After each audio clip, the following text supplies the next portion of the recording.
Hi, everyone. I just wanted to give you some tips for managing anxiety during the COVID-19 pandemic. I know this is a really stressful time and everyone's having to adjust and make changes in their lives. So, thank you for being interested in wanting to manage this difficult stuff. So, let's just start with some basics. You know, make sure that you're getting outside if you can. Exercise is one of those things that most stay at home orders are still allowing you to do and can still be done while managing social distancing. Um, Exercise is also a great way to manage your anxiety, just in general, but it's also something that can help you to stay regular and to develop a routine with your daily life.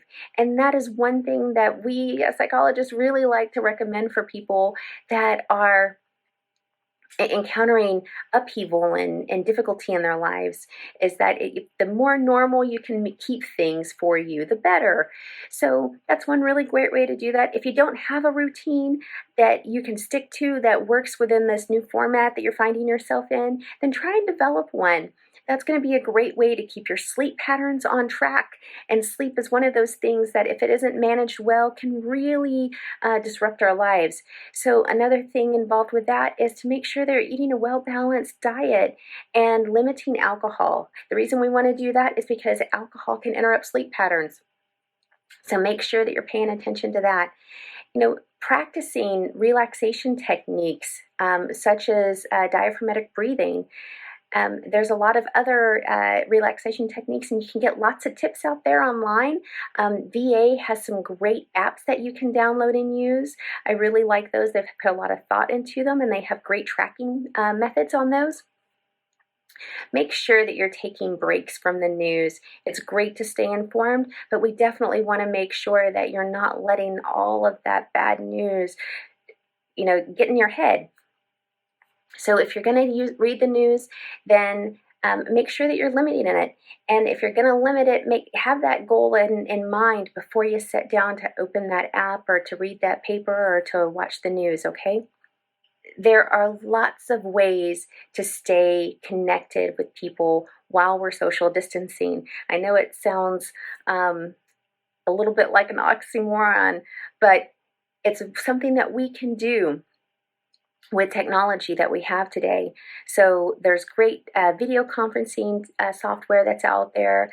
Most smartphones are going to come equipped with a method of messaging and video teleconferencing with those that you love.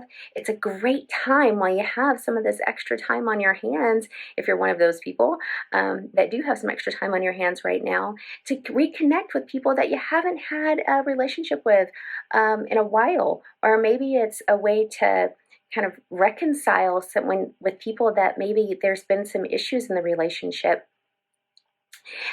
But while most people now are finding themselves at home quite a bit more often, they don't have the ability to go out and do a lot of the social engagement as far as entertainment. There's a lot of time that people are having on their hands because they or their children are no longer able to be involved in sports.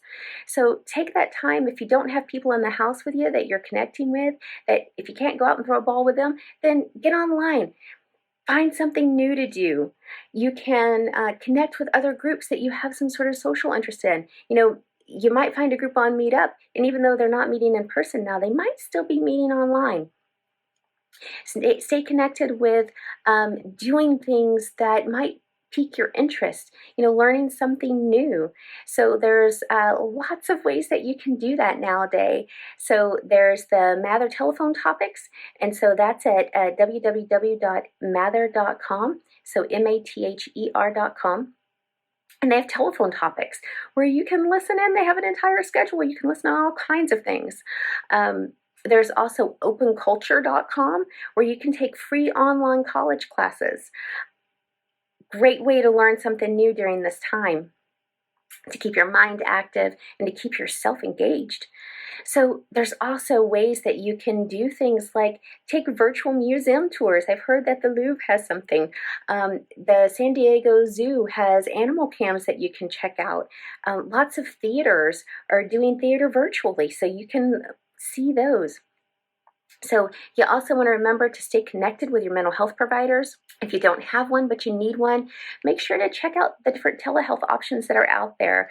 I and my providers are all offering telehealth options right now, and I know that mental health providers across the nation, across the world are doing that. So reach out to someone if you need that help.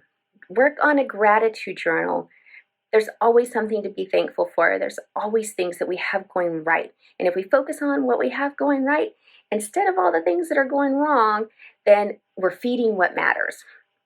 So remember to stay connected with your faith community. A lot of faith communities are now doing video conferencing or live streaming of their activities.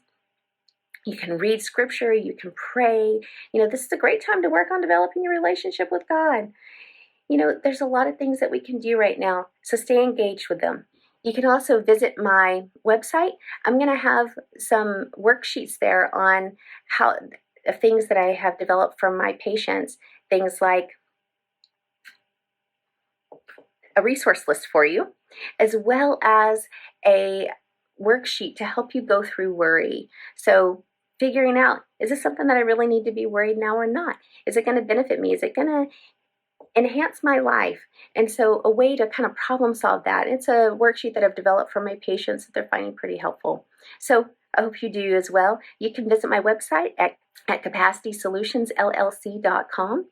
You can also find a number of resources on my YouTube page, Truth TV, in Psychology Talks. So if I've interviewed a lot of different psychologists that have expertise in areas like managing relationships, managing depression, raising your kids.